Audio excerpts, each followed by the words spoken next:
I'll can pull it down. How do you want me to? So is there anybody waiting in the chat? Because we did have a couple of people that were going to.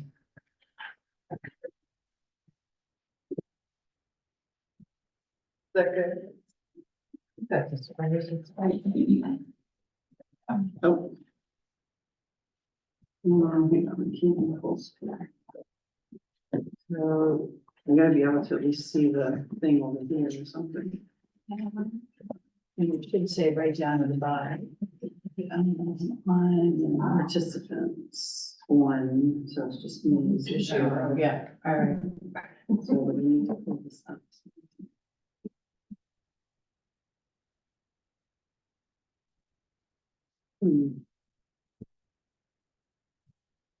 Sorry, this is not my computer, so struggling a little bit with this guy to communicate. There we go. Here we go. I'm going to show. Say show chat preview. Why won't it let me show the chat? I think you should be on side. You can expand that. Yeah. There we go. Yeah, give introductions. Usually it goes up here, who's on, and it's not even. But I don't see anybody there, so it will pop up in a second. All right, so I'm going to. So did you start the recording? It did say, yeah. It recorded, yeah. So we're gonna start with, I need to share. He felt sorry for me. well, I told him. Let's start Call with, you. It's not-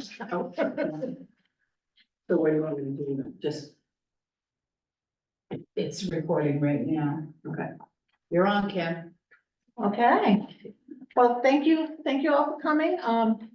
This is an important topic that we feel it's never too early to start preparing. People don't like to talk about death sometimes, but my name's Kim Hagan, by the way, and I am the state registrar with the Office of Data Research and Vital Statistics. So every day we see people that are in grief, that are trying to make arrangements, or we see families that are arguing about arrangements. So we feel like it's important that people plan and prepare, and it's easier on the family. So we have three panelists today, three presenters that are gonna talk about, they're experts in their fields, so they're gonna talk about some of the legal pieces from the funeral director side, and then from the cemetery section side. And then we have one of my staff here that is not gonna speak, and I won't put her on the spot, but Melissa Boynton's in the back, and if she is a supervisor of electronic data, so she deals with our system. She deals with, she's on the phone all the time with customers, and if you have any questions after, just if you want to know what the process is, she might stick around and answer some questions for you, but there's a lot to it. There's issuing records, there's certificates, you can have access to it, how you amend a record, and none of those things are things that we have on the agenda for our presenters to talk about, but she is here, she did show up, so at the end of the day, if you really decide you have a burning question about the process, then Lisa can answer. And then on the table, we've got several legal services of Maine were invited to attend. They were unable to send anyone, but they did provide several pieces of information. And then on the table on the back, Lisa has provided a bunch of material from Legal Shield. So we'll start with Lisa, and then we'll go to Alyssa, and then to Corey. Lisa Day has been a resident of Belgrade for over 40 years, where she lives with her husband, Mark, and family. Lisa has been with Legal Shield for 7 years and enjoys connecting with families and businesses on a personal level. Her goal is to make everyone aware of Legal Shield's amazing services and to help make a difference by showing people that they can live more stress less. Lisa is not only an associate of Legal Shield, but a member of Legal Shield and ID Shield, and believes in the company and services that they provide. Then Alyssa Woodard, grew up in the Gardner, the second eldest of 5 kids. She attended Briarwood College for mortuary science. After graduating in 2009, she moved back to her hometown and served her local funeral home for years. Taking time off, she and her husband settled in Freeman, where they built their dream home and raised their 2 daughters. She came back to the career she loves in 2021, serving Family First funeral homes.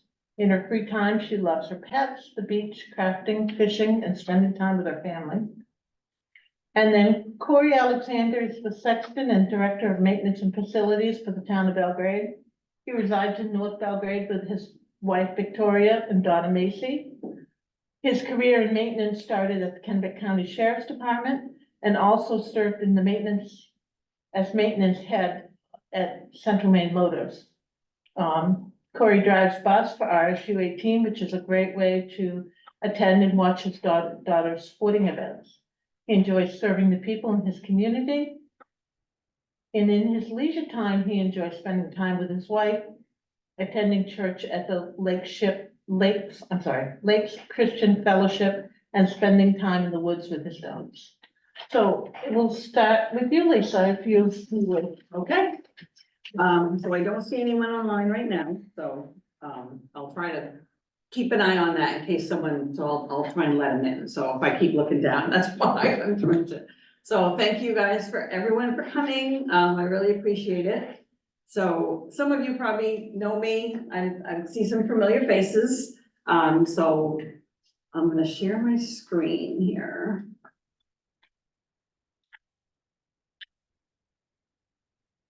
Maybe. Okay, so let me. Here we go. And. There we go. All right. So, again, so like as Kim said, I've been with Legal Shield for 7 years. A lot of people around here have never heard of Legal Shield. They've been around for 52 years, actually located in Oklahoma. And it's a great company, and it's basically they have revolutionized the way that you can access the legal industry. Okay, kind of like what Amazon has done for the shopping industry. You know, you don't have to go to the mall and stand in line anymore. You can order something and it's on your doorstep. Legal Shield, you know, it's as simple as tapping an app and on your phone, or, you know, picking up the phone and you can, you know, talk to an attorney within minutes in emergency situations, or, like within 8 business hours, you'll actually talk to an actual attorney. Okay. So, I put together some general facts about estate planning. I know some of you may have already done that, and that's awesome.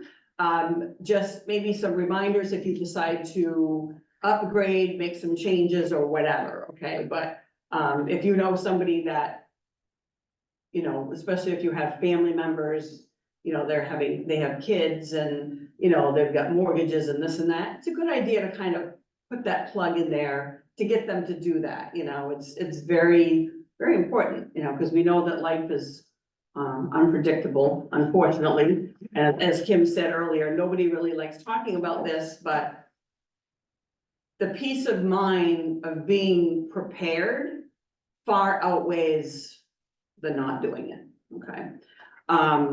So again, so I'm just gonna kind of take you through just some little bit of facts. Caring.com did a survey in 2022 that only 45% of Americans 55 and older have some type of estate planning in place. Obviously, it goes down from there with the age groups, 27% with the 35 to 54 age group, and 24% in the 18 to 34. Obviously, you know, the younger generation, it's not something they think about, right? It's not on their mind, so to speak. But despite the pandemic, and we know how bad that was with so many people losing their lives, that still only 2 out of 3 American adults still don't have a will. So. And obviously, why do we need a will? Okay. I mean, we know, we now live, or not now, we have for a long time, but it's gotten more so that we live in a litigious society. Okay, you need to be legal ready. We need to be prepared for the unexpected.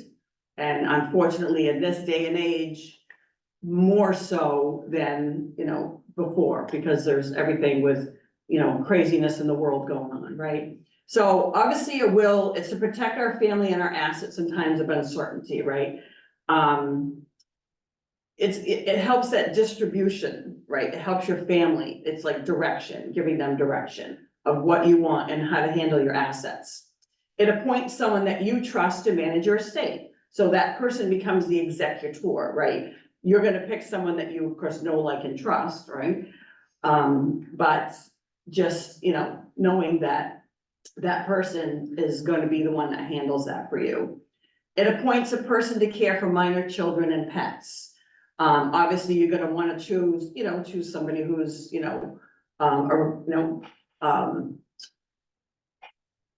who would be a good guardian to raise children, right? So, but also our pets, we gotta remember that to some people, pets are our children, right? To a lot of people. So we have a very spoiled dog and a cat, so we're kind of the same way. And having a will also allows you to make gifts to non-family members. So partners, stepchildren, friends, organizations. Without a will, that will never happen because the courts will not, they wouldn't know that you would want to make that wish, but two, they just would not. I'm going to cover that a little bit more in a little bit, but that would not be able to happen. So what is your estate? Think about it, right? Everybody, what is our estate? It's everything, all of our assets that we have accumulated, okay? And if you start to think about, everybody's thinking, oh my God, I have so much stuff, I don't even want to think about it, right? So, obviously your real estate, your home can't, if you have a vacation home, timeshare, or a condo, or anything like that. Your bank accounts, right, your checking, savings, investments, any rental property, stocks, bonds, our personal property. When you really think about everything that we have, and I've heard this many times, sadly, people think, I've had a lot of people think, I don't really have anything to leave behind. You have more than you think you do, really. So, the couch you sit on at night to watch television, the dining room table you sit at to eat, to eat, this is all stuff that, it's gonna get passed down to somebody. Wouldn't you want to be the one to decide who's gonna get that, right? So this is all part of your estate, the big items, like campers, motorhomes, your ATVs, snowmobiles, that type of stuff. What about hobbies? Hobbies, golf clubs, anybody that's into golfing. I mean, I know those hobbies are not cheap, right? A lot of hobbies nowadays are not cheap. Stamp collecting has a huge value in it. So these things are things that you need to include in those, that estate planning. What about antiques that might have been handed down? I know guns are popular with a lot of folks, being handed down from generation to generation, and like with, jewelry, is another one. Your life insurance policy, believe it or not, is part of your estate. It's an asset to you, okay? And I'm gonna brief on that too in a little bit. Your retirement accounts, your IRAs and 401ks, you need to keep those updated. What if you have a business out of your home, running a business out of your home, an LLC, or do you own a percentage of a corporation? All of that needs to be included in your estate planning. Someone's gonna have to take over those shares, right? A potential inheritance, if you're gonna be getting, it doesn't always have to be money, could be land, it could be a house or whatever. That's something that you wanna put in there because should anything happen to you, you want it to go, to the person that you want it to go to, right? Your family, kids or whatever. And the next one is anybody who does a lot online.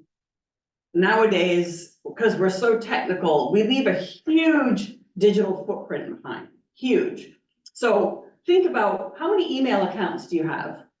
I know I have 4. I know it's crazy, but I use them for different things. Social media, how many social media platforms are you on?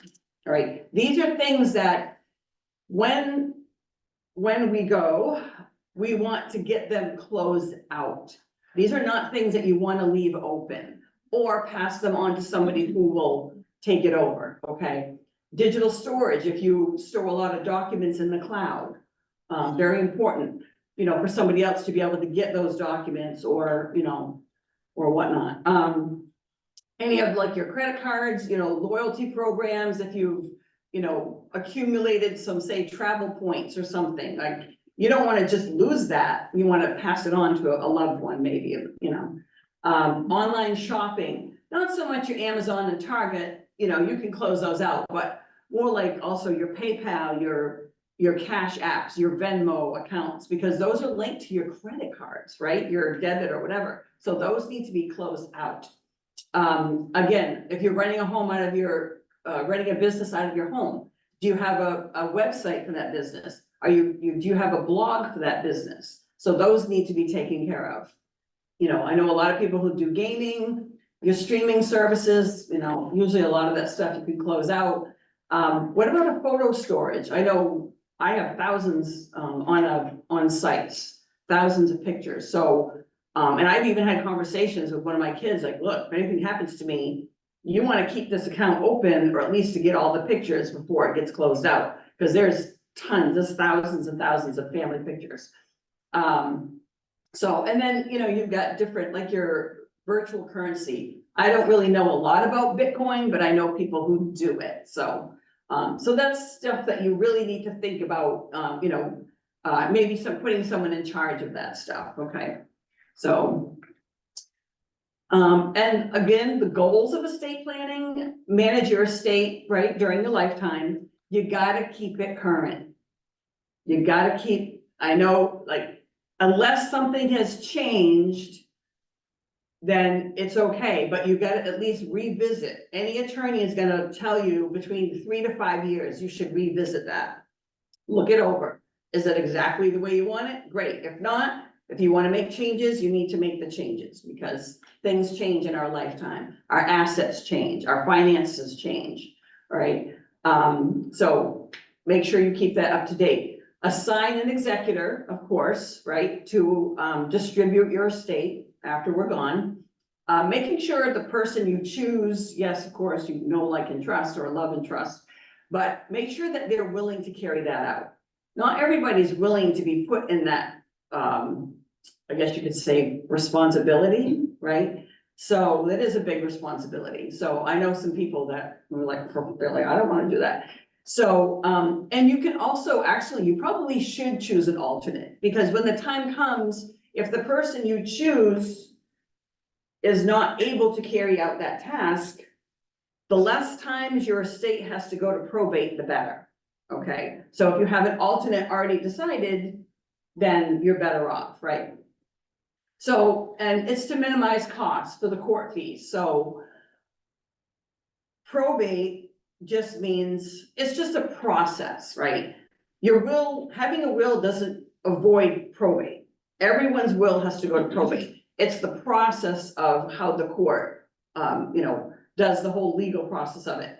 But if you don't have enough information in that will, every time that a state has to go to probate to make decisions, there are court fees involved in that.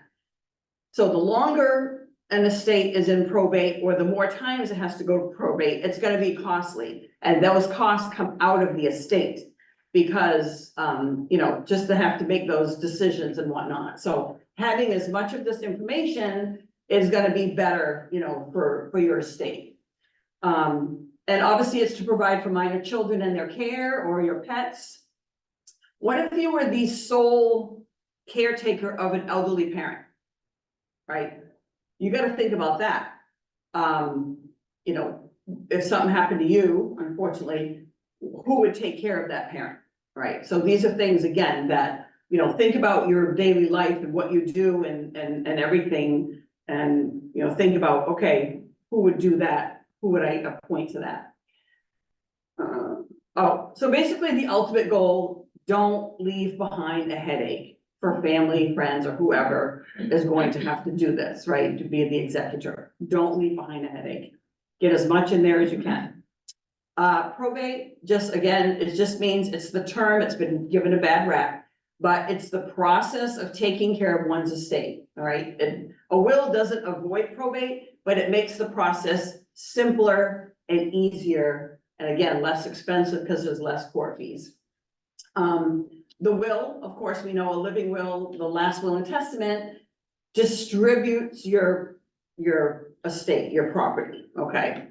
The living will, even though your will, of course, goes into effect after, once you die, right? But you gotta keep it active. But your living will, you wanna keep up to date because these are your wishes to your family while you're here.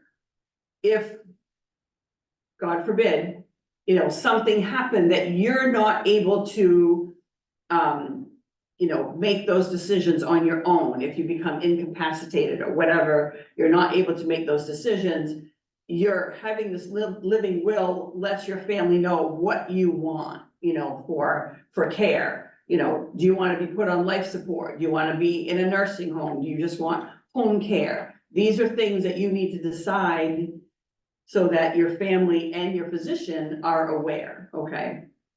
So this is obviously something that it needs to be in place while you're here. Power of attorney, I'm not gonna go into that because there's so much involved, but just obviously you're granting to another person the power to make authority on your behalf. So normally you have two, you have one for your healthcare and one for finances, okay? You can have two separate people. It doesn't have to be the same person as a power of attorney, but just know, and there's so many stipulations that you can put on that these are having the conversation with the attorneys about the power of attorneys, right? So they'll give you more direction, but these are things that, again, you want to think about. We're gonna take questions at the end. Yes, Okay. absolutely. If you guys have questions, go ahead and raise your hand because I can, On the power of attorney, is it automatically given to the spouse? no, you can put whoever you want. You can put whoever you want, so. Is a guardian different than power of attorney? Oh, yeah, a guardian, well, a guardian would be like, who, like, say for your kids but a power of attorney, like, you're giving them an authority, say, to make decisions on your behalf as far as your healthcare, right? Or, your finances, you're giving them control, like, you're checking your mortgage, all your accounts, letting them make decisions, but again, there's stipulations that you can put in there, maybe it starts today, or it might not start until this day, or, so, but essentially, yes, you're giving somebody that control to make those decisions for you.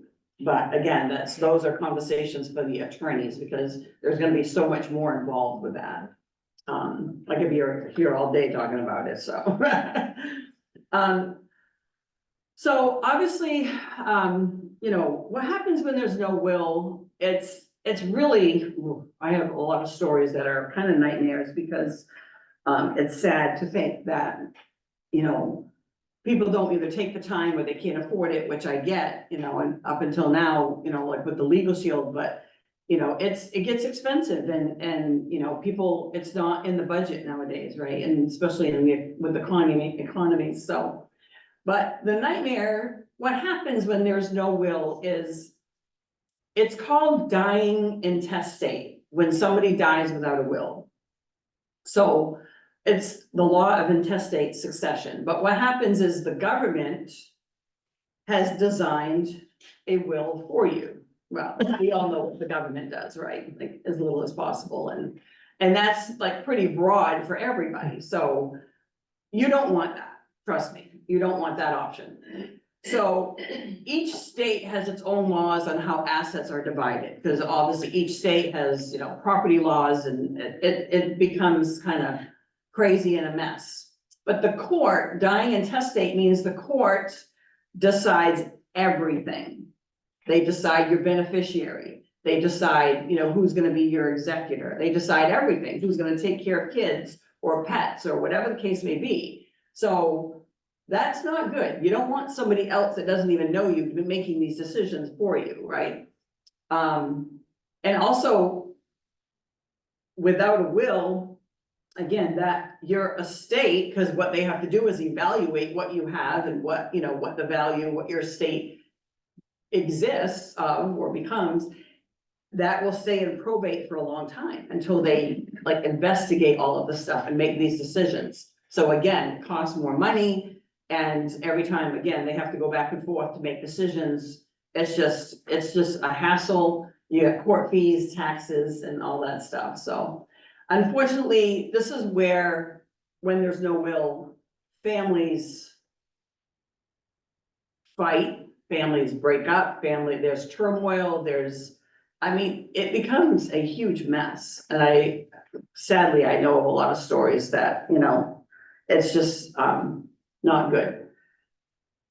You know, and you just have to, nobody wants to think about that. Our families will go through that, but they will, unfortunately. Having that will in place gives them guidance. It gives them direction. These are your wishes, whether they agree with it or not, it's your wishes. Like, it's you making that decision, which would be more acceptance to them as opposed to a judge making that decision, right?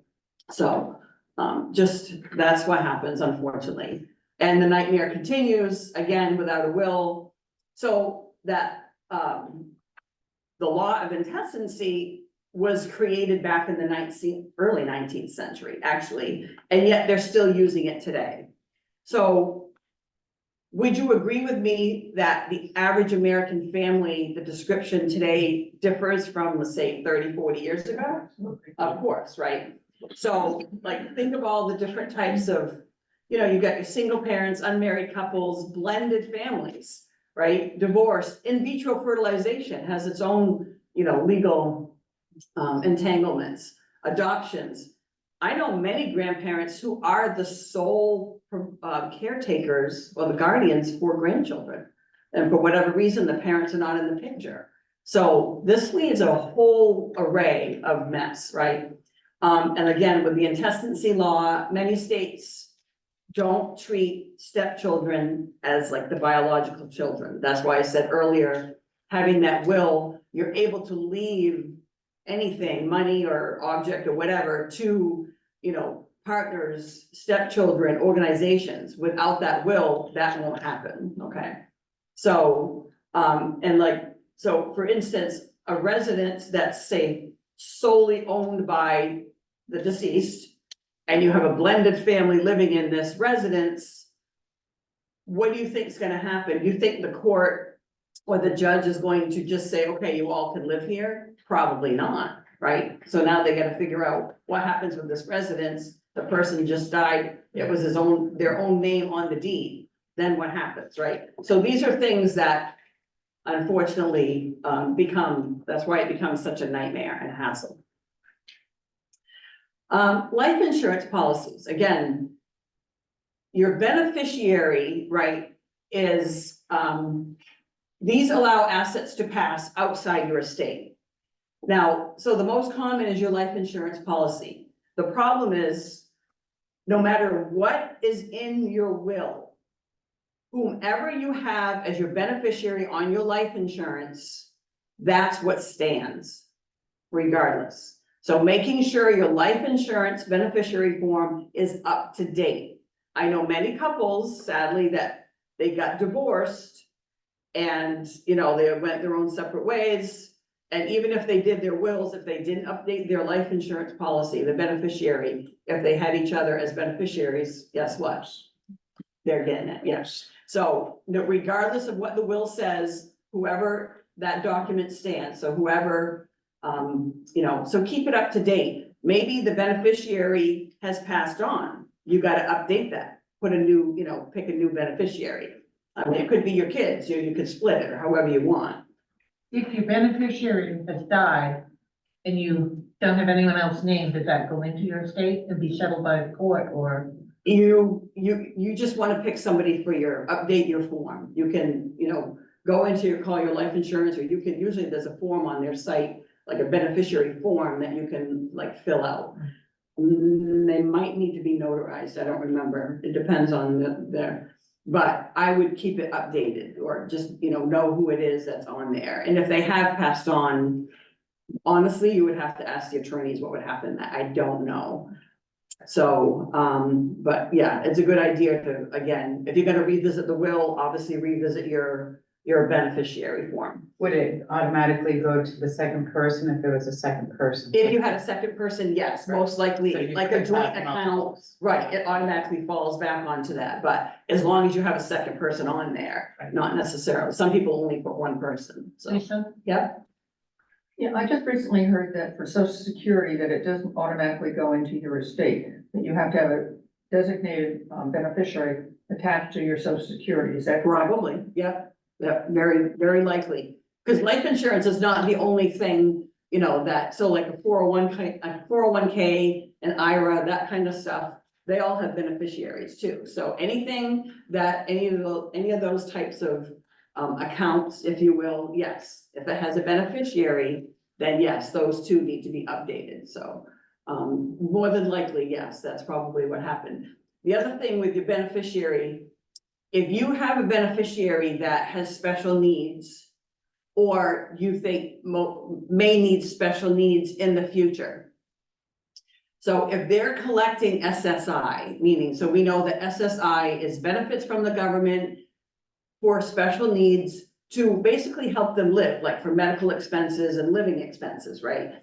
So anybody, if you have a beneficiary that has special needs and is collecting SSI benefits, or will be collecting SSI benefits, that, the life insurance or whatever type of account, or asset it is, needs to go into a special needs trust. So that's something that you would have to talk to an attorney about.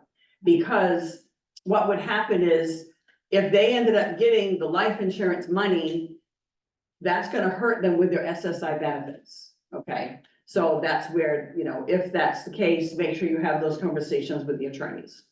So we don't want that to hurt them, you know, with their benefits. Do I need to update my will? Of course, everybody needs to update your will. Again, on average, every 3 to 5 years, unless nothing, absolutely nothing has changed. If anything has changed, you know, major life events, birth, adoption, you know, grandchildren, divorce, anything like that, property laws change, you know, so if you have a home in another state, you know, you may wanna make sure those are, up to date, like your financial status. What if, you know, you and your spouse both retire? That's gonna change your financial status, right? So that might change things with your will, so, just keep an eye, you know, keep that in mind. If you had any trusts, say like, in order that are no longer needed, you know, you can review that and get rid of them. And again, if your assets change, you know, so if you buy a house, buy a vacation home, whatever, you definitely want to revisit that, because you want to, again, keep that will active and up to date. Not active, but up to date. So Legal Shield makes it very simple, easy, and affordable, okay? And again, you know, they've been around for over 50 years, but it's like, again, a lot of people have not heard of them, but they really are, they make it, I guess you could say they put the legal industry or legal aspect on an even playing field. It's not just for wealthy people, all right? They give it to everyone. So the vision for Legal Shield is basically to provide equal access to liberty, equality, opportunity, and justice that every human deserves. Okay, again, they have now protecting over 4.5 million lives throughout the US and Canada. And, you know, their story has been featured in Forbes, CNBC, Yahoo Finance, Bloomberg, and is given an A+ rating with the Better Business Bureau. So what is Legal Shield? All right, so Legal Shield, again, it's a service. It's a monthly, you pay a monthly fee, $1 a day, to be able to have, not just to be able to get your wills done, but it's for many situations. I like to call this our life events legal plan. We use it all the time. If I have any question about anything, I pick up the phone and I call my law firm. So Legal Shield contracts a like a law firm in every state and every province of Canada, so. So let's just say, so there's one law firm in Maine that is a Legal Shield law firm. So in other words, Legal Shield pays this law firm, prepays them to be ready for us when we call and have questions and need help for whatever it is, okay? Where is it located? The law firm in Maine is called Robinson, Krieger and McCown, and they are located in the Old Port in Portland. So I don't know if you're familiar with where DeMillo's is, if you've been to the Old Port. Okay, so it's like the next pier up. It's a very cute little, I've been there. They had to close the office, obviously during pandemic. Normally they just like will Zoom with you or, talk with you on the phone now. They probably have opened it back up. I used to go down there a lot for like, they would hold, open houses for members and associates to be able to come in, meet the attorneys, ask it whatever questions you want. So it's pretty amazing. It really is. I've worked with several of them. And, again, so contracts and documents, up to 15 pages, they'll review it before you sign it. All right, if you're not sure, I hate fine print, I don't understand fine print, go over my head, I don't, and I'm not gonna pretend that I understand it, because I don't. But I can send it to the law firm, they'll review it, and they'll tell me, is it good, is it, is it in my favor? So, and this is all stuff that's part of the membership. You don't pay anything extra, all right? So letters and phone calls made on your behalf. They've done that for me many times. One incident where, I was traveling for training and I was in Oklahoma actually, and I stayed in a hotel. I booked it online. It wasn't Hilton, but it wasn't a dive either, or at least it didn't look that way on the online. So when I got there, I got checked into my room, and I can't make this up. I'm sorry, I can't. I sat there for 5 minutes on the bed. I was waiting for my friends who are also coming in from a different location, and we were gonna meet up for dinner. And I looked down and I had a bug on my shoe, and it wasn't just a spider. It wasn't any bug that I'd ever recognized. And I'm like, okay. So I just happened to look around the room and I got that feeling in my stomach that something wasn't right. So I went to the bed and I pulled back the covers and the sheets were dirty, like not stained, but like dirty. And you could just tell the place had not been cleaned. So I pulled back the other bed, that same thing. So I called down to the desk and I had the manager come up. I'm like, and he agreed, oh, obviously it didn't get cleaned properly. I'm like, you think? So they offered to put me in another room. I'm like, I said, I'm not staying here. And I don't do this very often, but it creeped me out. And I'm like, I'm not staying here.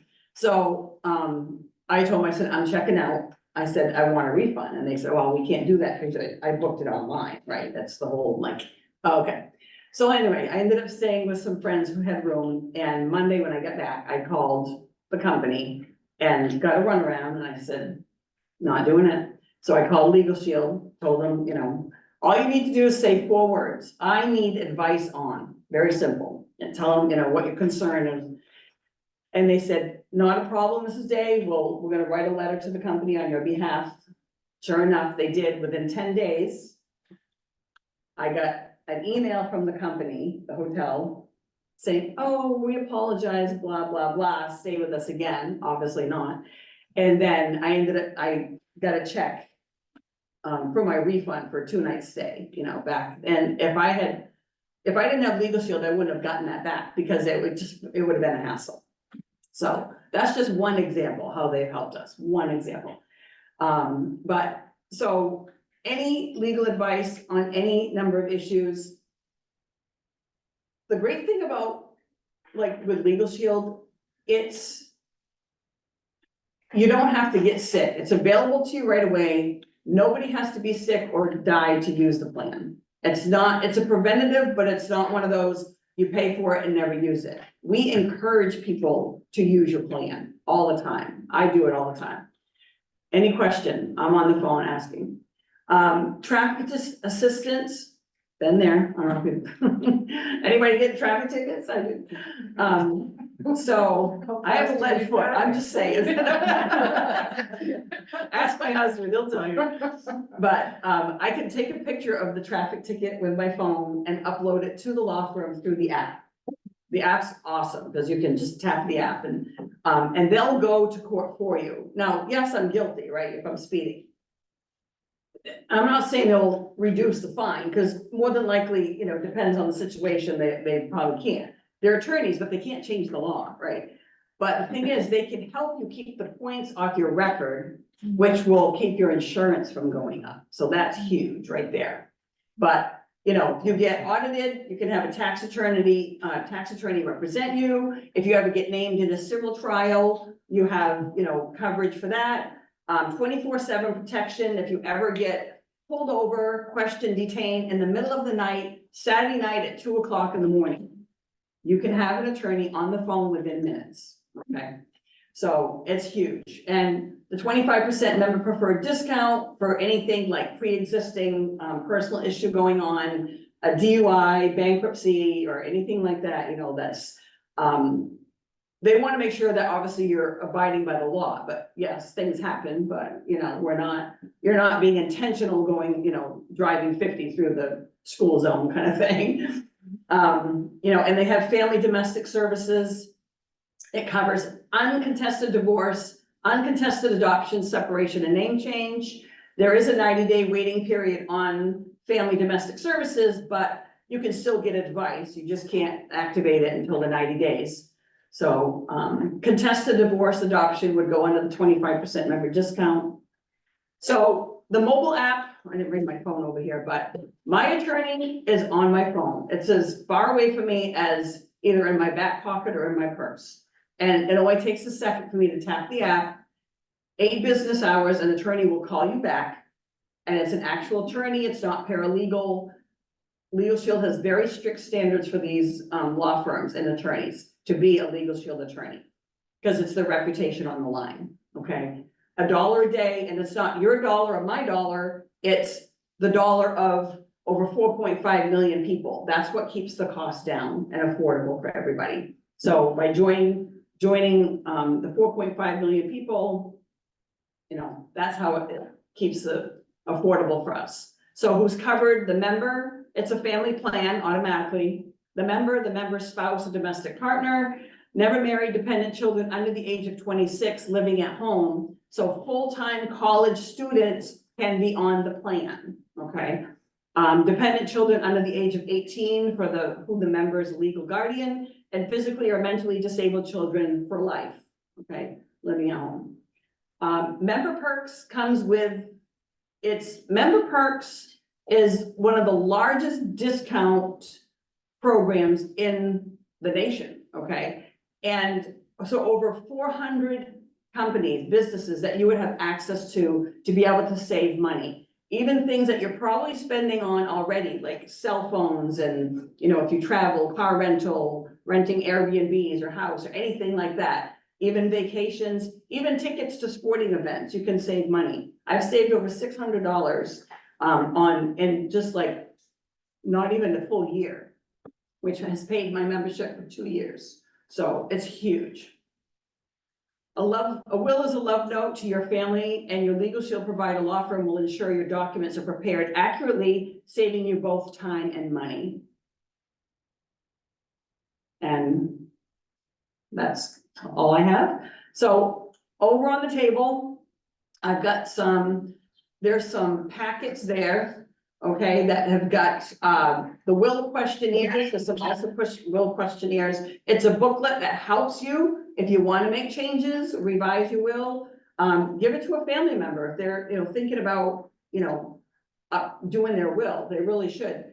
And then my business cards, and take anything over there that you want. And feel free to give me a call if you have any questions. Anybody have any questions? Does that company handle situations if you're out of country? Out of the country, yes, they will, but like that probably would end up going another 25%. So the way Legal Shield, it's a network. So they have, like I said, law firms in all the states, right?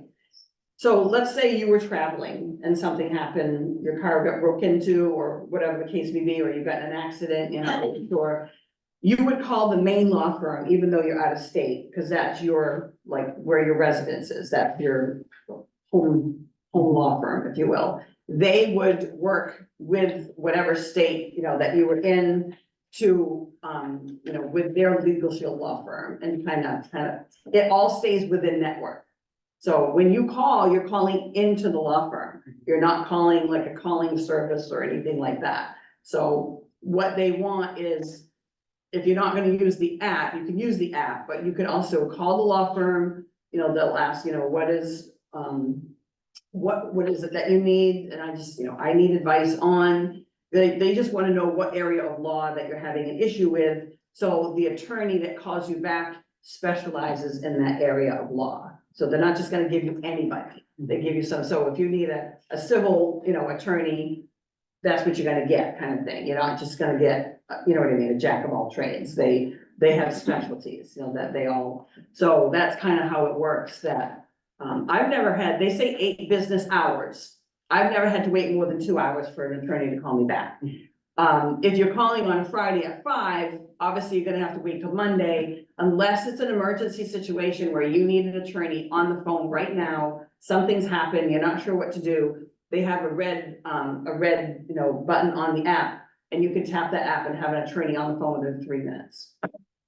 So it saves a lot of headache. I'm not gonna go over the ID Shield. ID Shield is their identity theft, which is actually one of the top, in the US and Canada. But the two work together. If you've ever had an issue with your, credit, identity, you know, identity theft or anything like that, they kind of work together in the hand of it, so. But there's information over there as well, but I just wanted to focus on the legal part today. Any questions? Yeah. Lisa, when you say you have the app on your phone and anything happens, you just tap it, does that go into Legal Shield as a whole, or does it immediately go to that Legal Shield attorney? It goes to the main law firm. Oh, okay. Yeah, So if, you know, there's a variety of things that could happen, so if you're going into that law firm, how are they able to deal with all of the issues, you know, accidents, divorces, abuse, you know, all that stuff? because they have it's a huge law firm. It's Okay. like one of the biggest ones in Maine, like it's, Okay. yeah, All they right, have 'cause I was several thinking, how the attorneys. heck could they deal with every issue that could possibly? That's why they have come so up? many that specialize in different, you know, areas of law. I gotcha, okay. Yeah.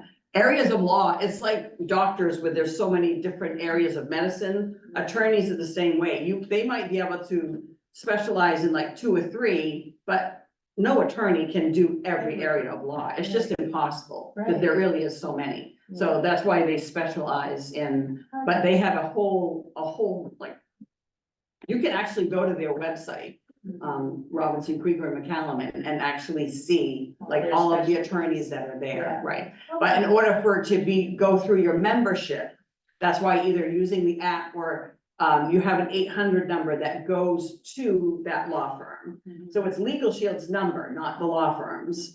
So, but Legal Shield has very strict standards for all of these law firms that they have to uphold. Now, they do use referral attorneys sometimes, depending on a situation. Say you weren't happy with, you know how some people just don't jive. It's happened that you and the attorney are just not seeing eye to eye. You can call them and say, I want somebody else. They'll give you another attorney. Or if there's any conflict of interest for whatever reason, or if they don't have anybody when you call that specializes in that area of law, they'll use other attorneys in Maine. But again, these referral attorneys have to have the same training as the law firm. So in order to be a referral attorney. So just, for instance, my daughter, they had a situation where, my son-in-law adopted my oldest grandson, but they had to go through a referral attorney. I don't remember why, actually. It's been a while. It took a couple of years for it to all go through, but they had, a gentleman by the name of Joe Baldacci up in Bangor was the referral attorney. But even though things happen, you know, like down here in Augusta, it was all through Zoom, but, it's still, you know, they're very respectable. Like, they don't just give you any Tom, Dick, and Harry, so to speak. Yeah, that's good. Yeah. So that's all I Yeah, have. nice job, Lisa. Thank you. So you wanna, I'm gonna, how do I look end? out of that. Oh, Get stop back to share. the Zoom, Stop sharing. There we go. and nobody's sitting there in chat, right? Nope. And nobody's sitting there, okay. Nope. All right, good, thank you. Right. You need to, Here, switch sides, or I'll just go. You sure? yeah.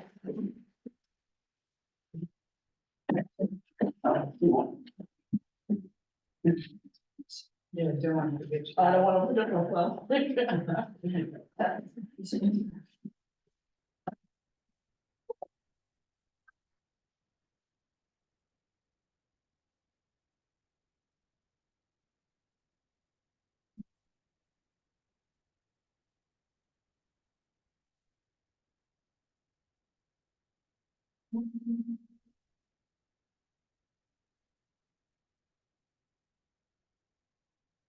Can you get it out?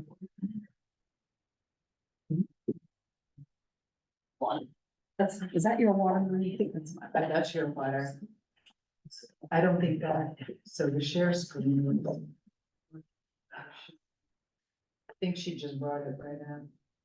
Oh, and nobody's sitting there What's that? in No, the, no, nobody. waiting room anyway, so. Oh, Yeah. sorry. No, Sharon could have found Jonathan. Yep. Where is it? Okay. Yeah. Oh, go to the little folder down there. Don't put, yeah. And wait, she just had those, do you see yours there, Alyssa? Yeah, click on that. I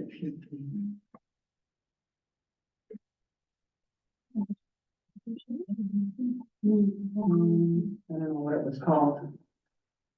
Is are those all of your documents No. there? They're not, I just have them. So, here, come around here. Okay, actually, so do it out again. For some reason. Okay, so it should be, yeah, there you go. Let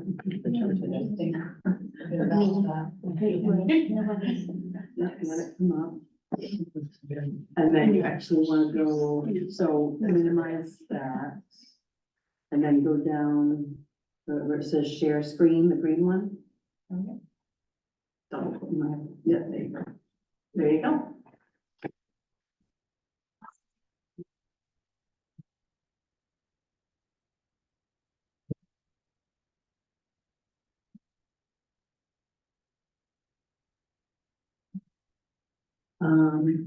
Yeah, just hit okay.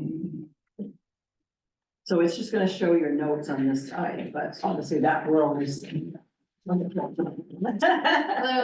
Alyssa, I'm from Wheeler Funeral Home. I'm a licensed funeral director. I've been in the field around 15 years, so. I'm just gonna talk about pre-planning, at-need planning, and kind of just the field in general. So if you have any questions, just stop me.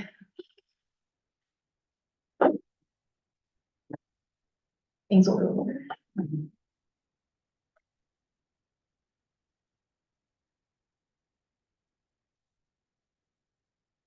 So when it comes to pre-planning, one of the biggest things we talk about is setting up a mortuary trust. There's a couple options here.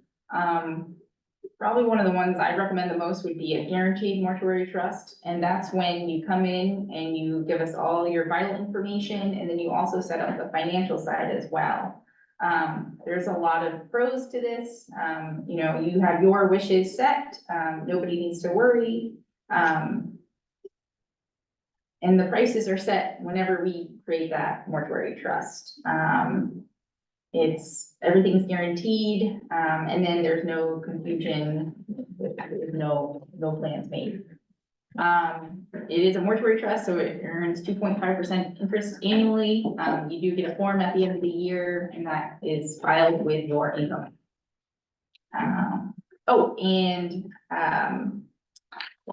A guaranteed mortuary trust, it is not main care, doesn't consider it an asset under 12,000.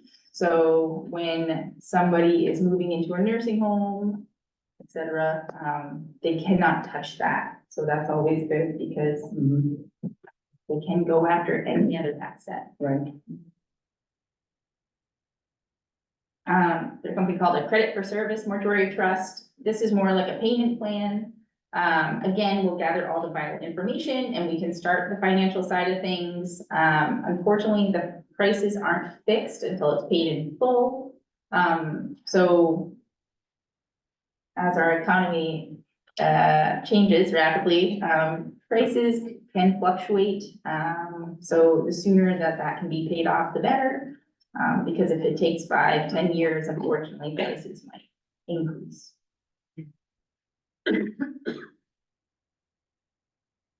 Some people decide just to do information only, that's okay.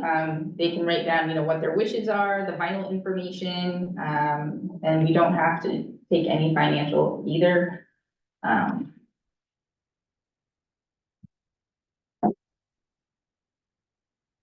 Insurance, if people have insurance, they either let us know during the arrangement and we can make note of that, or they can assign their insurance policy to the funeral home. Just depends, but again, we would collect their vital information at that time, make sure we all understand what insurance policy they have. And then this is not a mortuary trust, but I do want to stress a will. I have seen a lot of disagreements when I'm meeting with families. If things are set up ahead of time and written out in a will, it does alleviate a lot of that. It's unfortunate. People are already going through a hard time, and then to have disagreements, and I've seen families break up over this. It's just a sad thing, and it can be avoided if some steps are taken.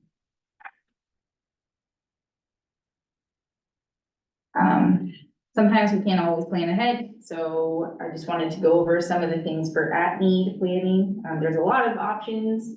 And I know people don't like talking about that, so I thought I'd go over some today. We have the full burial, which traditionally is visiting hours the night before. You'll do a funeral the next day with burial. It's still pretty popular. A lot of people are moving to kind of a single service, meaning they do like a visiting hour before the funeral, then the funeral and burial. Some people think this is a little bit easier. It's all in one day versus a couple of days. Green burial is becoming popular in Maine. There are 2 cemeteries that I know of right now that are purely green burial, meaning there's no markers or anything, no caskets, no vaults. Typically, it's a shroud. There's no preparation of the body. And it's southern and northern Maine right now. There's 3 now, Alyssa. Oh, there is now.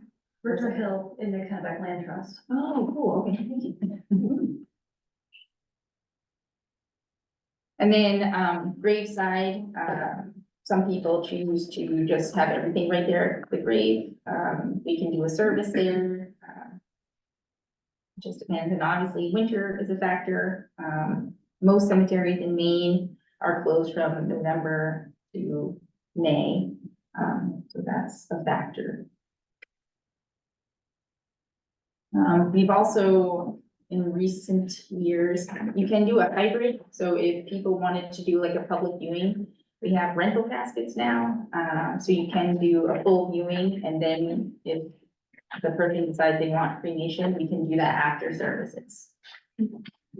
What happens if you want a green burial, but you die in between November and May? Do they freeze you or? I think most of, I'm not well versed in green burials yet, but I think most of them have equipment that they can thaw out the ground, so that can happen. There are a few cemeteries that do year-round burials. I believe the green cemeteries, St. Francis, I know, and Maine Veterans, I can't think of any other that do year-round burials. The veterans are above ground anyway, for the most part now, so. Yeah, that's true. So typically they can do that.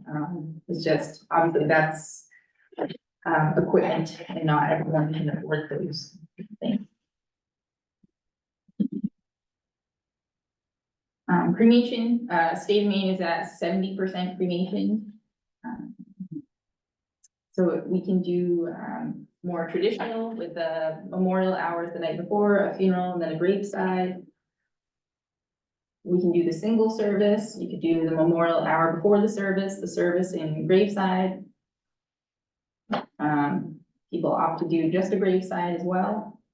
And then we also have the direct cremation, which means we'll do the cremation and return to the family, and whether they want to just take their loved one home, whether they scatter or do their own services. There is a third option in Maine that's not talked about as much, alkaline hydrolysis. There's only one funeral home in Maine, it's in Belfast. It's flameless cremation. It's a little bit longer process. They're placed in a vat for 14 to 16 hours, and it's very similar. The family, there are remains returned to the family. Why do people choose that option? What? It's less on the environment, there's no flames, it's what's left, the liquids are less on the environment as well, so it's just more of a greener option for people.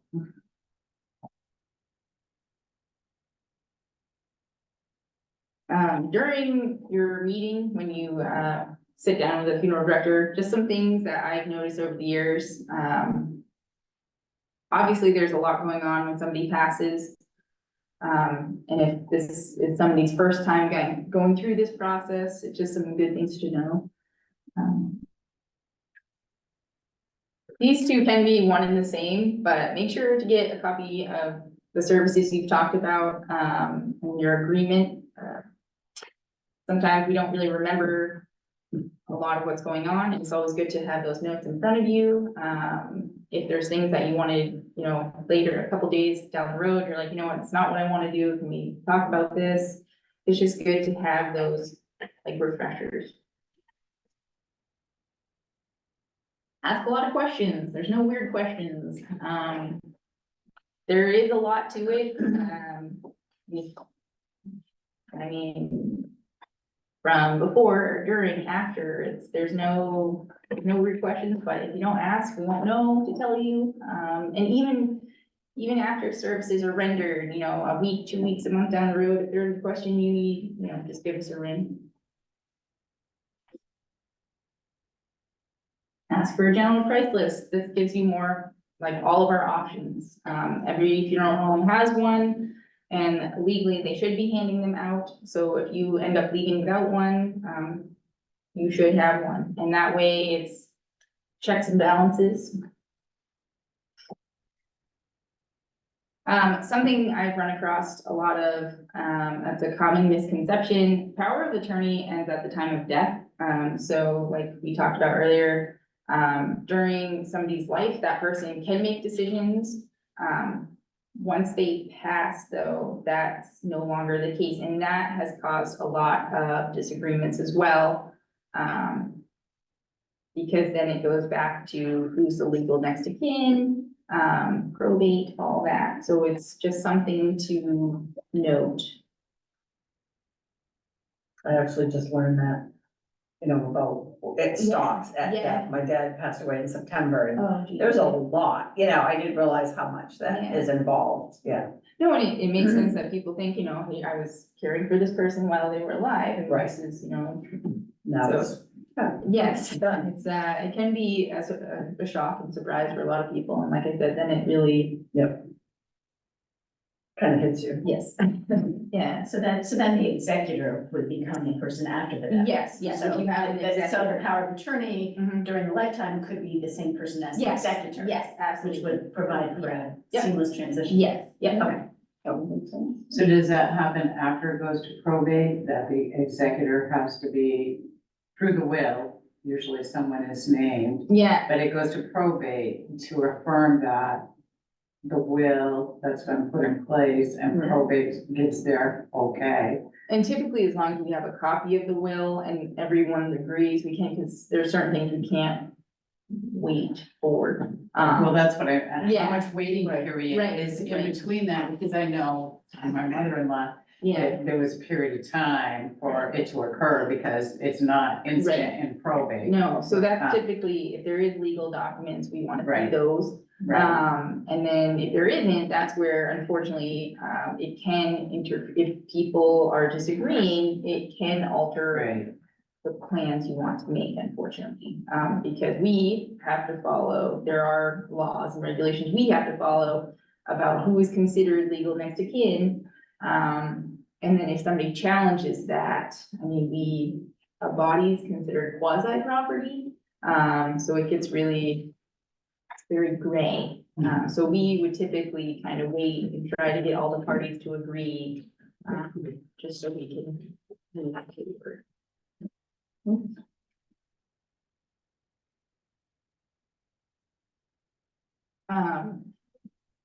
This is normally the timeline of at need, so, the date of passing, you know, if you call the funeral home anytime, we do that transportation.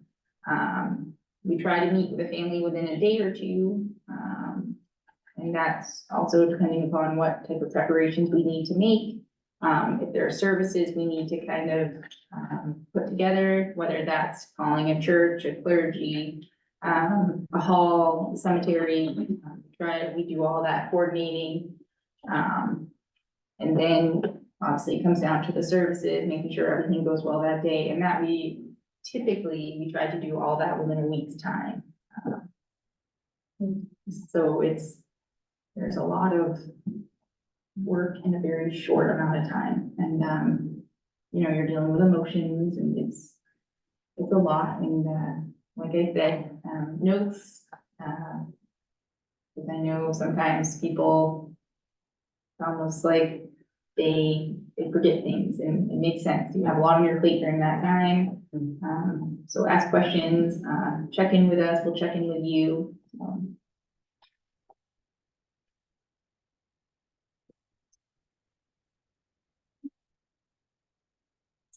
Just to become a funeral director,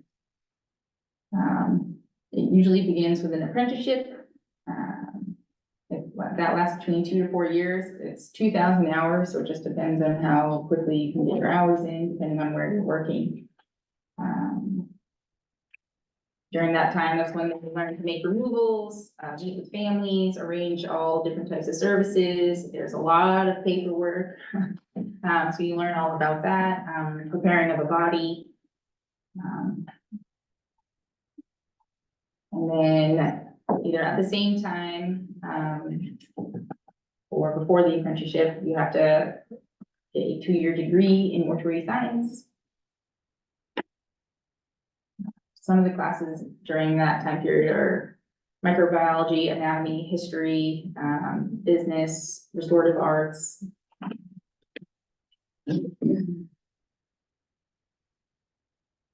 Once you're done with your apprenticeship and your schooling, there's 2 national tests you need to take. Once you pass those, there's whatever state you're going to end up in, you have to take a state-specific test. That's just making sure you understand the rules and regulations for whichever state you end up practicing in. And then a practical, making sure that you know how to prepare a body. And then you are licensed, and then there's annual training you need to take to keep your license.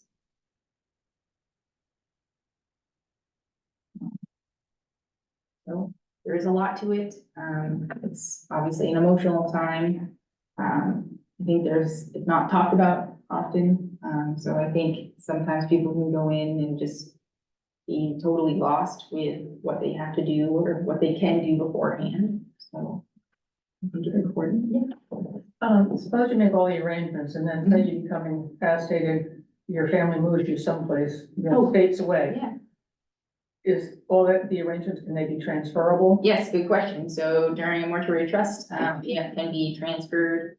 You can cancel them if you want. So if that happens, your family member just has to contact us and let us know we've moved here, we'd like them transferred to this funeral. And that's within the state of Maine too. If you decide that you want to go elsewhere, we'll just transfer those. Same with, if a funeral home gets sold, or it goes out of business, what happens is the mortuary trusts get relocated to the closest funeral home, a letter will go out. And then if the person wants to stay with that funeral home, or if they want to transfer again, that's why mortuary trust funds are held in a separate account. It's not within the funeral home accounts. That's, you know, for all these reasons and checks and balances. Yeah, if I wanted to set up a direct cremation for myself, could I just like contact Wheeler Funeral Home and say, okay, I wanna pay for, you know, this direct cremation, and I do that? What would happen if, all of a sudden Wheeler's goes out of business and I paid, you know, how much is a direct cremation? I mean, a ballpark figure. For no, you know, no services, no anything, just cremation. So typically around 3,500. Okay, Yeah. so, all right, so, you know, what happens if I pay that? I think, oh, everything's cool, I've got it all taken care of, and all of a sudden, there's no Wheelers. Right, no, that's excellent. So, like I said, it will move to the next local funeral home, wherever that may be. You will receive a letter. We work with a company called FAFCO. They are the mortuary trust administrators. So they monitor everything. And like I said, the money that you give for a mortuary trust, it does not go into the funeral home accounts. It's set up in a separate bank account. And that way, all that will get transferred as well. And the FAFCO administration would send out a letter saying, hey, Wheeler Funeral Home is no longer, they've been sold, everything has been moved to ABC. Yeah. So, So to start the process, for instance, if I wanted to do that, I would just contact Wheelers. yeah, yep. Yeah, okay. I remember, like, the day my dad died, we had to go from the hospital, go right to the funeral home for my mom to sign a paper. I don't remember why. Yeah, and each funeral home is different. I know Okay. some, could be just saying like, yes, I wanna go with this funeral home. Or if there were specific services. you were- Well, they had all that set up, Yeah, but I remember it was, like, we literally had to go from the hospital. I had to take my mom, like, there for her to sign, maybe just to Yeah. make it, I don't know. yeah. Yeah, I don't remember why, what it was for. Maybe to release the body. There's a time frame that a death certificate has to be processed. It doesn't, they don't always happen within that time frame. But a death certificate can be started by two groups of people. It can be started by a funeral director, or it can be started by a medical certifier. Physician, okay. So in your case, it was probably the medical certifier had started it, and the funeral director probably needed to get everything finalized so that they could. And there's also burial permits, and I don't know if you wanna talk about that, Yeah. Melissa, about the burial permits and. Yeah, Cremation releases. yeah, so, and with cremation, the state of Maine requires that you wait 48 hours before you can move forward with that process. It gets a little tricky because, like she was saying, the death certificate is two parts. So we collect the vital information about your loved one, we fill out that side. Your primary care physician fills out the cause of death side. However, they have 5 days, I think, legally to sign it. Sometimes, depending upon their schedule and everything, it can take a little bit longer. 72 hours. That would be wonderful. I've noticed it's like 5 days, but, so, and everything's done online now. I think back in 2010, we went online for death registration, so that's really helped, because before you used to go take your paper and go to the hospital and nag. So now it's all, yeah, so, and yeah, so with cremation, it's 40-hour waiting process before we can move forward with that process. And then you do need a medical examiner's release from the ME's office. And that's just to make sure, like, any fractures, certain sicknesses, just, it's double checking, making sure, like, wait a minute, we wanna look at that. And then medical examiners might take over a case and they might send somebody out for an external exam. If it is severe enough, they actually might bring your loved one into their central office for an autopsy. So it's just, again, it's another kind of check. And then, yes, burial permits, so, or cremation permits as well. We need those, whether you're cremating and then burying. Yeah, there's a lot of paperwork to it. Yeah. Is the body embalmed before it is cremated or not? No. Is that an option or? It's up to the family. You have to get family permission, but so if obviously there's going to be public viewing, our firm requires embalming. But if the family says, you know, it's just cremation, we don't. Yeah. It's, Okay. you know, up to the family.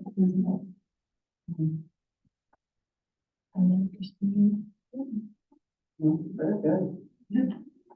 Good job. Thank you. Thank you. Not long to Hey. Cemetery ordinances, anybody want one? This is the latest for you.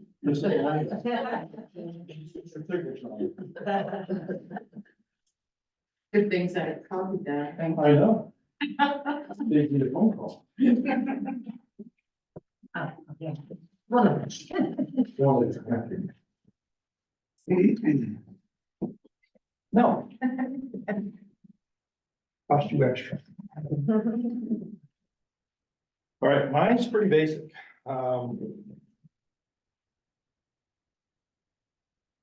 Melissa will call once in a while, set up a burial. If you already have a cemetery plot, most of this information is null and void because a lot of it is costs. So if you're a town resident and you don't have a cemetery plot, the cost now per space is $400. If you're a non-resident, the cost per space is $800 and you're allowed up to 4 spaces. But that comes with a lot of paperwork. So you need to write a request to be buried in the town of Belgrade. There's certain parameters that you need to meet if you're not a resident.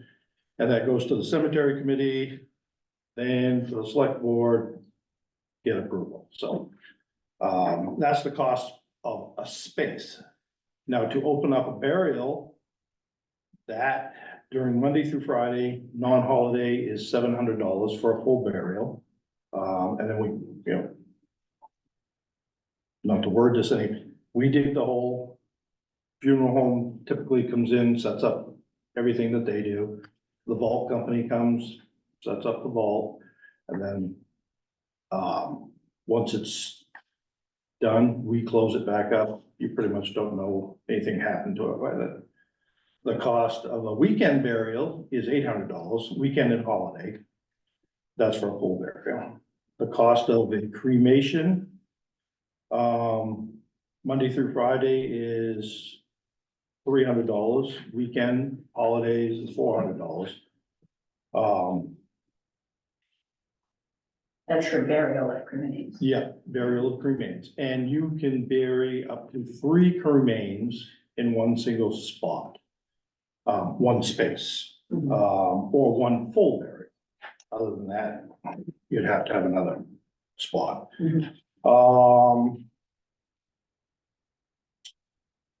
With the purchase of your lot, or even without a purchase, if you've already got a lot and we have a flower program that they plant flowers on just before Memorial Day. You can pay for a flower, which is $100, and that gives you that flower forever. So every year we would go in and replant a flower. You can buy up to 5 flowers. So, a lot of the ordinances, Plants? Geranium. yeah, geraniums, yeah. Right, I was thinking that too. I didn't know if you meant like a plant, like No, a shrub they're- or something. Little geraniums, and we plant one for everybody that has purchased one. Right. 1, 2, 3, whatever. I was just to say, because Lisa asked a question, maybe you want to talk a little bit now about the changes of bushes Yeah, and Yes. plants. that would be interesting. On, it is in the ordinance. as well. Yeah, there's been a lot of changes. Bushes, we're trying to keep it a little bit more controlled. You can no longer plant bushes that will, what's the word? Grow, lilacs and stuff like that. They need to be small, they need to be maintained Like a shrub? like a shrub. They need to be, no bigger than 4 foot in diameter as they matured, or if you're gonna plant something that grows like that, it needs to be maintained, or it is our option to remove it. Because it's really affects how we take care of the cemetery. Is it because of the root system? The root system, we've got some lilacs up there that's been there way too long, and they're actually pushing stones. Right. Because of the roots. Right. So we had to do a burial last year.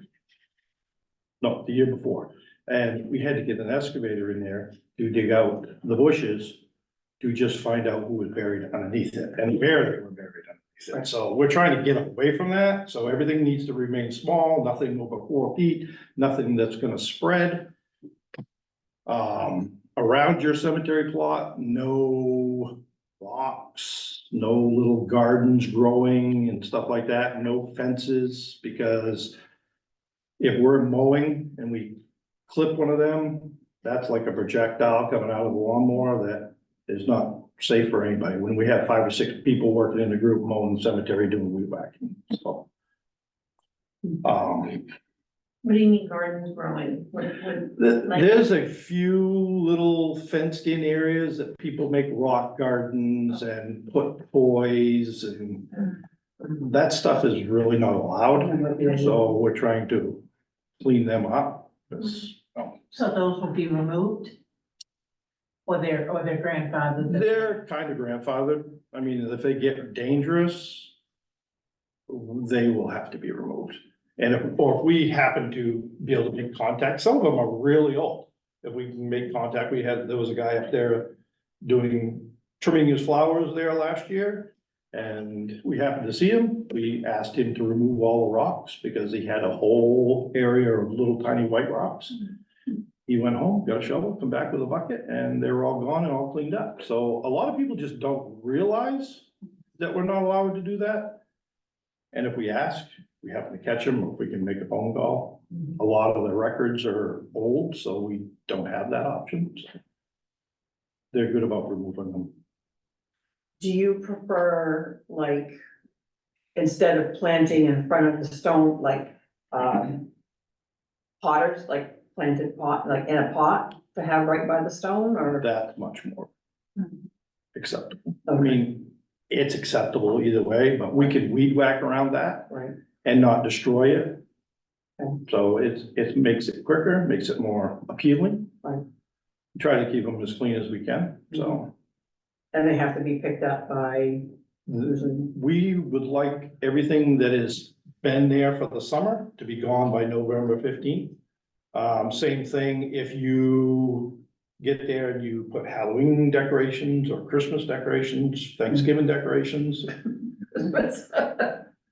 We would like them gone before snow. We just went through and cleaned up a lot of flowers that grew all over the place. Wesley, you want five back? bags of stuff that had blown all over the cemetery that had been left over from last year. And we tried to leave the stuff that are in still good shape until May 15th.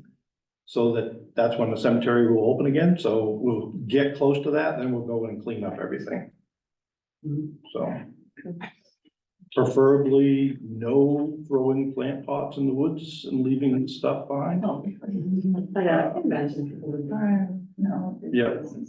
So about the placement of stones, Corey, want to talk about that a little bit? Who's responsible for that? And there are some changes on stone sizes. Yeah, placement of the stones. We don't set anything. We don't We've bought some equipment this year that we're actually gonna be able to work on stones that are tipping over and stuff like that. We've never had that stuff before, so we'll work on stone if we feel that we're capable of doing it. Some of them are sinking. Placement of the stone, typically, Provost Monument has bought out, is it Morris on Yeah. KND? Oh, Yeah, they bought them out, and I think there was another one around here that they bought out. They're really good. They will come in and set the stone and take care of all that stuff. Size of the stone is, we're trying to limit it. If you have a single slot, space, you can't make the stone bigger than that space. So if the space is 36 inches wide, actually, I think they went up this year from, in Plan 5, they're a little bit bigger. You can't have a stone anything over 2 feet. Because it encroaches on every, by you put the base in it, and then you put a stone on top of that, you're really encroaching on the neighbors. As somebody referred to them as, so, And stone markers, stone markers. well, the little corner. Oh, Those. yeah, same thing, Provost will set those. We've set a few if the family member buys them offline. We typically don't, but they're easy enough to measure out, but they need to be, all needs to be coordinated through Provost Monument or whoever monument company you make, because there's been stones set in the past that are not where they should be. So we need to mark out in conjunction with Provost or whoever, so that the stones are where they need to be. And not 6 inches over this way or 6 inches over this way, because we're coming across a lot in entering computer stuff that we're supposed to have spaces that we don't have. It says it in the paperwork that we have spaces, but physically, there's no spaces. So that's what we're trying to avoid. We're trying to keep a handle on that stuff, so everything needs to go through us, myself or Kevin, and we'll mark out where they go, coordinate with you guys where they want to go, and coordinate with Provost as to how to get them there.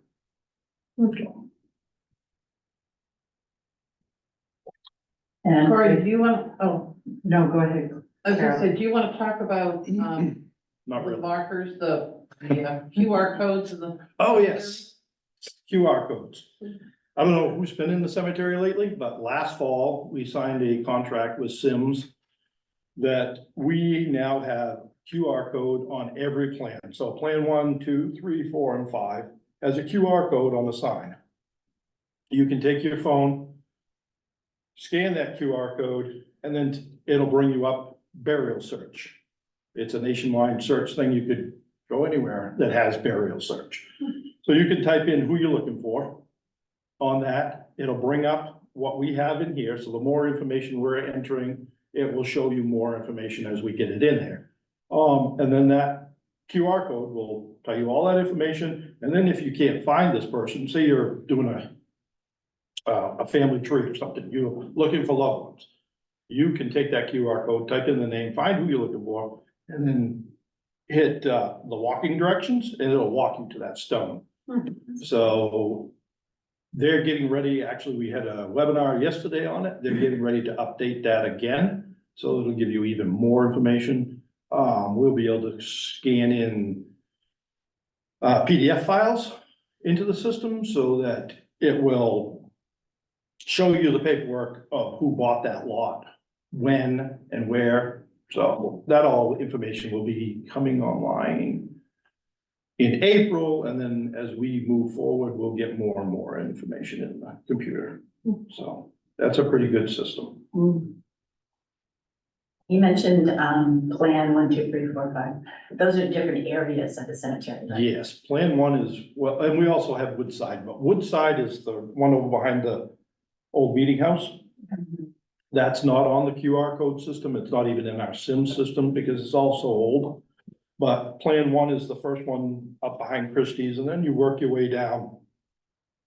And Plan 5 is right up here, our newest section of the cemetery. And so even though there's only one codes with a QR code in each plan, it's for the whole cemetery. It's for the not whole just for that cemetery. plan. Yeah, it'll take you anywhere if you happen to be walking in and say, hey, I want to find this person. First sign you come to will take you wherever you want to go. We implemented that last year. And will it eventually include the Ellis Pond Cemetery? Probably not. Which one? Probably not. Ellis Pond, the salmon fence and. Oh, yeah. Salmon, on Salmon Lake. I'm investigating to see if there's any spots left open up there. Are we Plant burying my body only in there. in Plan 5 now? Are we doing what? Are we burying only in this cemetery, Pine Grove Cemetery? We are only burying in Pine Grove. If somebody calls and says, I want one spot. We have all the cemetery plots on the computer, different colors. So if we want one spot, we try to fill in plan 4, 5, 6, Right, yeah. 4, 3, 2, and 1. There's not much left up there, but every once in a while, we'll come across, somebody wants one spot, and we can put them in there, and if they're good with that, that's fine. Typically now, in Plan 5, as we go forward, we will assign spaces, because in the past, I don't like my neighbor type thing came up, so we have 2 or 3 spots here. You laugh. There was somebody last year, it says, can I look? Because I wanna know if my neighbors are anybody that I don't like. So, I think it's a little late, you worry about that, but yeah, we'll go look. So Plan 5 is now, we will place you. Let it go. Yeah, let it go. So we're gonna fill as we go, so there won't be any empty spaces, and as we go, if we can fill in spaces over there, we will, but we will now, from now on, if I can't find a space in Plan 1 through 4, you will be placed in a Plan 5 in a certain row. So as we fill, we will work our way up, but But none of the other cemeteries are open for burial. none of the other cemeteries are open. No, Are you allowed to still bury on your own property or not?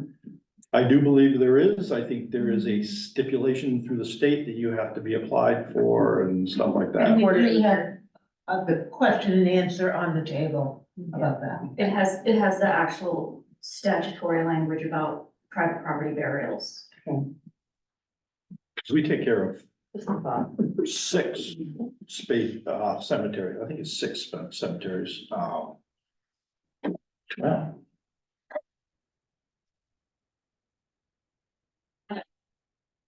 6 cemeteries, yes, other than Pine Grove and Woodside that are on private property.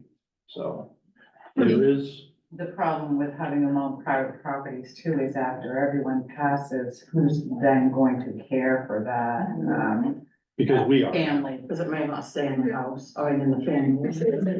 Well, you can say the family is all deceased, Yeah. you know, somebody else has bought a home, and so, You can go to them. yeah, there are some They're still here in on. Belgrade. So when you buy the house, you buy the. Yeah. If you don't have. You buy the neighbors. I know that stone down there just ignore it. So, what special arrangements are there for veterans, if any? What things are? Veterans, So for veterans, we need a DD 214. And they're entitled to a monument, flag, certificate. I think depending upon the level of disability, there is finances, but that's it has to be a higher disability percentage. So most decedents don't qualify for that. That's a common misconception too. They think that they'll have some help there, and unfortunately we don't. So we work with them to set up, to get the monuments, and then we work with the local cemeteries to place those. And sometimes they want to be in the cemetery and not here. at the Exactly. veterans Right. cemetery. They want Yes. to be with family. and if we do members, bury a veteran, you can, no, I think, what did you say, the DD 14? DD 214, their 214. discharge. You can get through that, a monument, bronze plaque Oh, that can be placed, in conjunction with your stone, so you could have a headstone and that plaque. That's through this federal government, I do believe it is, don't quote me on that, but it's through the government anyway. They do a good job with them, they're actually very nice. Every veteran or every firefighter, we have flags that go on there every year. In the spring, removed in the fall, new flags put in the following spring. So those are done on a regular basis. I ask you a question. Last year, there was a lot of damage done to the lawn Yep, because of, I'm not sure what it was, worms. grubs. Grubs. Have you, has that been treated or? It was treated last fall or last spring. It was treated last year anyway. And we reseeded and raked out a lot of the damage. Hopefully this spring, it will come back as much better than it was last year. No guarantee that all the damage is gonna be fixed, because it's a lot of damage. We're gonna treat this summer for grubs again, along with crabgrass. Because where the grubs killed everything, crabgrass took over like crazy. So that was a big fight last year to get rid of them, What but do you, yeah. what do you treat them with? We hired, who was that? I can't think. I can't think of Was the it, name. it wasn't Hans's No. brother? No. You see the trucks around here all the time. Oh, okay. Yeah, I don't remember. Was it Orca? No. No, Was it Turf? Yeah, was it Turf? Turf Dog. Turf.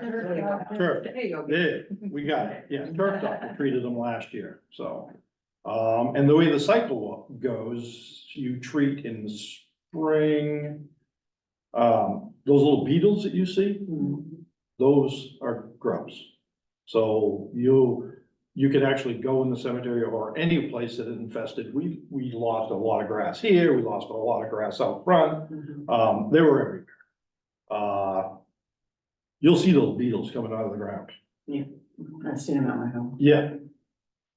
So that's what the grubs are, and then they'll be back.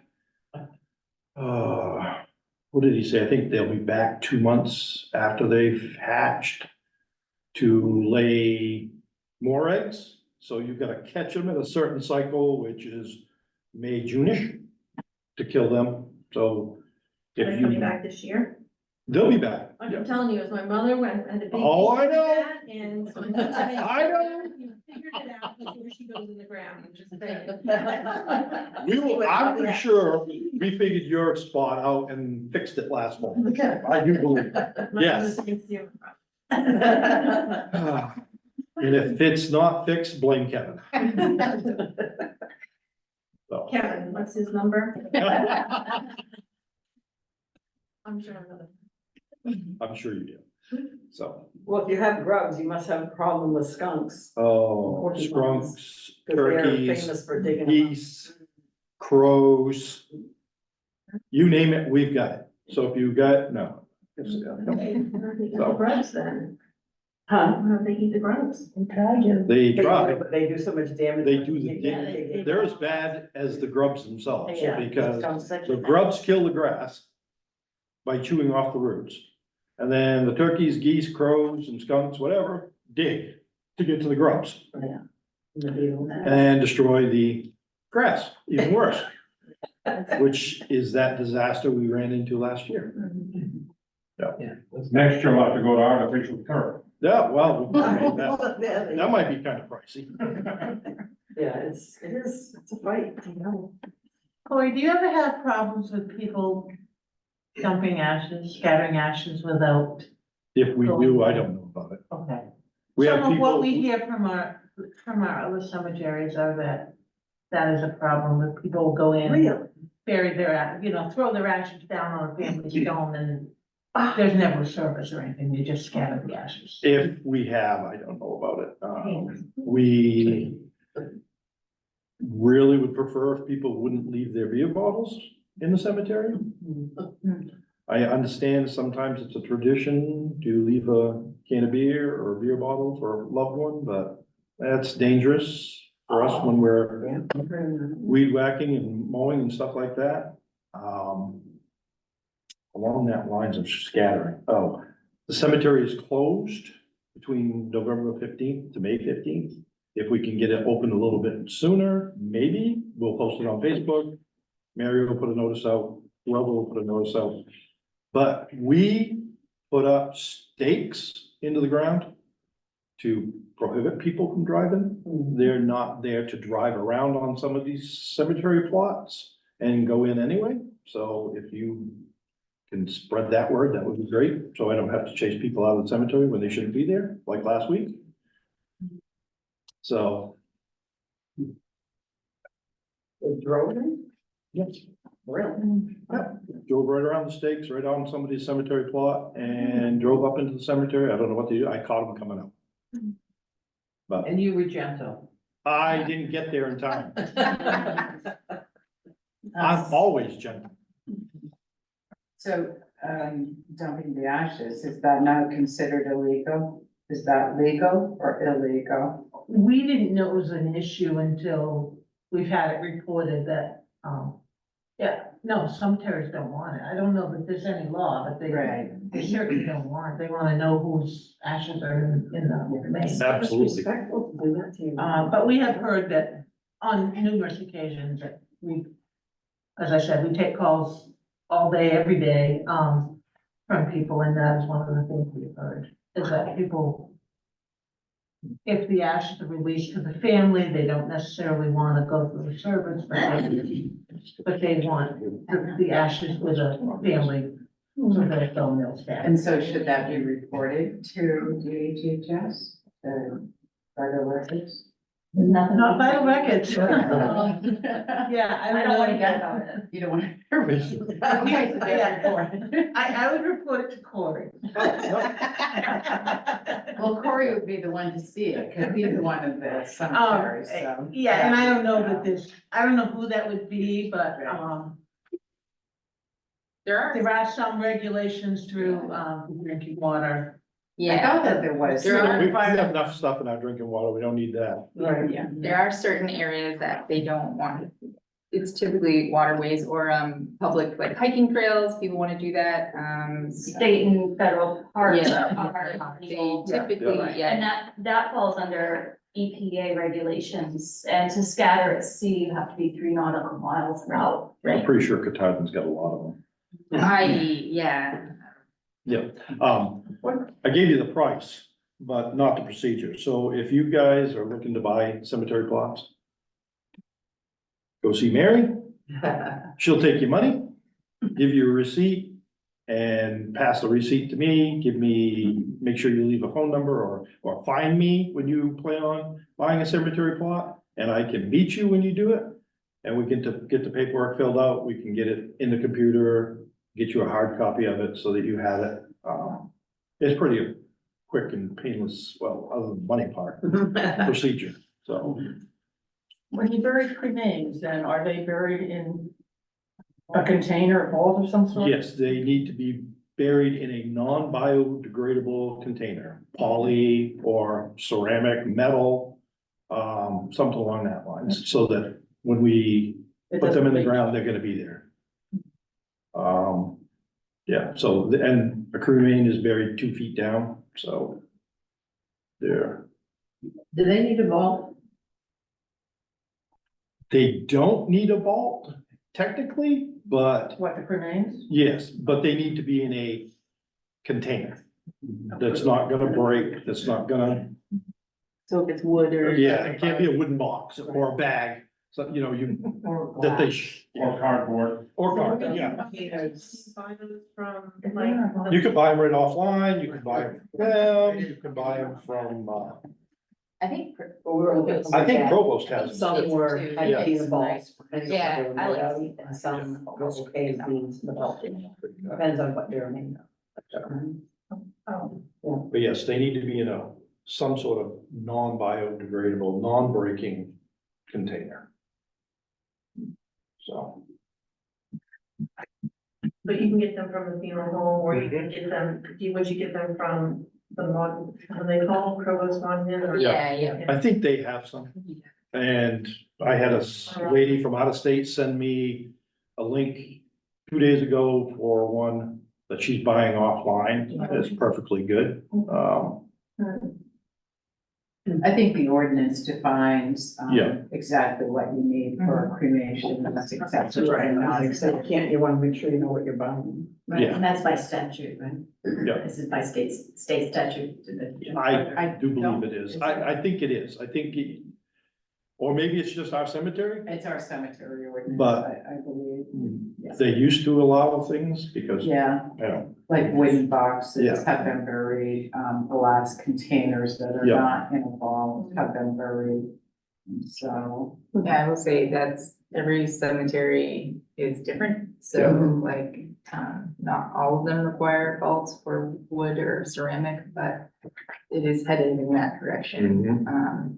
I think Maine veterans, they I don't think they want wood anymore, No, I don't think so. and you have to have a name inscribed on it. It's just that's what makes it difficult, is each one's a little different, so. Any other questions? Lots to think about. thank you. You're off the hook. See, that wasn't so bad, and then now you've done it once, it'd be easier to get up next time. We do have, and I mentioned this in the beginning, there's a lot of material over there that, there's one that from the elder handbook that goes into a lot of the terms. So, and Um, this, right, yeah, gives that a lot of different information. gives a lot of different, that one gives a lot of the terms and the Right. differences between trust and wills. And then we have the organizer, Yep, which, so if you it's- came today, yeah. he's a very nice organizer, putting things together. You know, one thing I learned today was about the digital, because, you know, I did not even give that a consideration. Yeah, that was. There's so many different things that I'm hooked up Yeah, to. so you're Oh, gonna yeah. get the dating.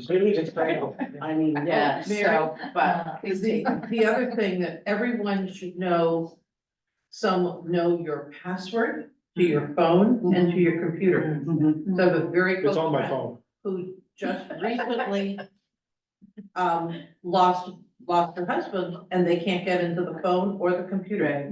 So And I, so somewhere, you just need to you think about it, you're like, oh, well, anyone they want is in my phone, but if they Just can't write get down in, there's no way to break in. Hold for them my back. You need to husband, make sure. right, who is computer illiterate, He barely I knows how to actually turn it on. wrote down all my Let alone get into it with a passwords, all my password. online, so he can get in, well, he can't get in, cause he'll have to have one of my daughters get in. Is it? I wrote down all my passwords, yeah, everything online, so it's all in order, so he can just pick it up and, you know, go in and, because it is hard, and I mean, I have a ton of them, so, but thank you for coming, and, Thank you for doing this. yeah. I don't know the name of it. My stepdaughter gave my husband and I for Christmas a packet for preparing for the inn. And it's very extensive. They tell you how many, you need like 30-some tabs and, folders and all this stuff to set up and where to get your keys and mark your keys and all that. It's just a ton of The thumb keys.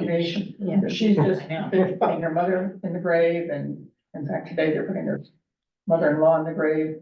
And, it's very helpful. I don't know the name of it, but you can look online, I'm sure, for something like that and get this package, and it's very thorough. I think this is pretty thorough, this had to list all different kinds of, things that, Well, this is like a Your file spouse where you put your copy of your will and your anything else oh, in there too. like a lot. Yes, Yeah. Yeah, I've seen one online called the knock box next to kids. that's what I think. And it is. okay, huh, Yeah. nice. Yeah, You you're know, you right. just have to be able to get into it. Right, exactly. Don't fill it out and password protect it, we can't get in. Yeah, this one is it's a physical box. Oh, yeah. Oh, file, oh. That's what you were talking about, Betty, right? Yeah, something, you can't, I think it can really do it. I wasn't too young there. Thank you all for coming. Thank you for dinner. Thank you all. Yes, I know, I haven't seen her say. I was like, man, of your, of the day room. You know,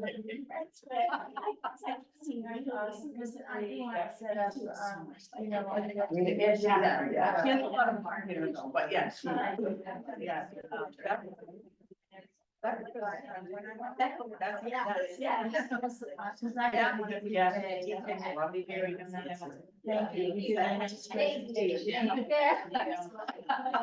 My daughter's just ready for her first year. In July.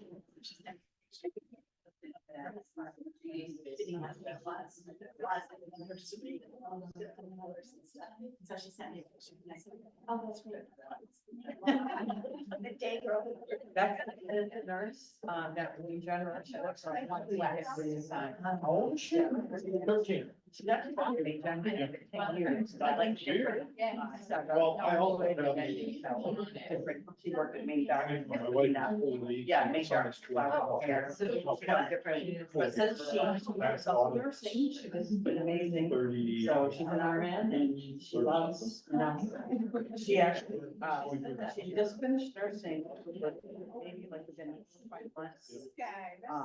You know, got hired, for the one. position, that was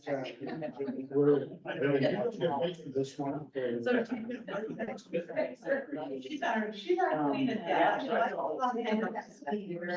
Colleen actually, is living on Sydney for over 12 years. Okay, so that's his grandfather that started the business, so Justin, they built a house, actually, at the very end of it. Actually turned, just sits like from that part. And, so they built a nice house. Yeah, she's mainly, being a stay-at-home mom. Doing little odds and ends things. I did stuff. Did stuff.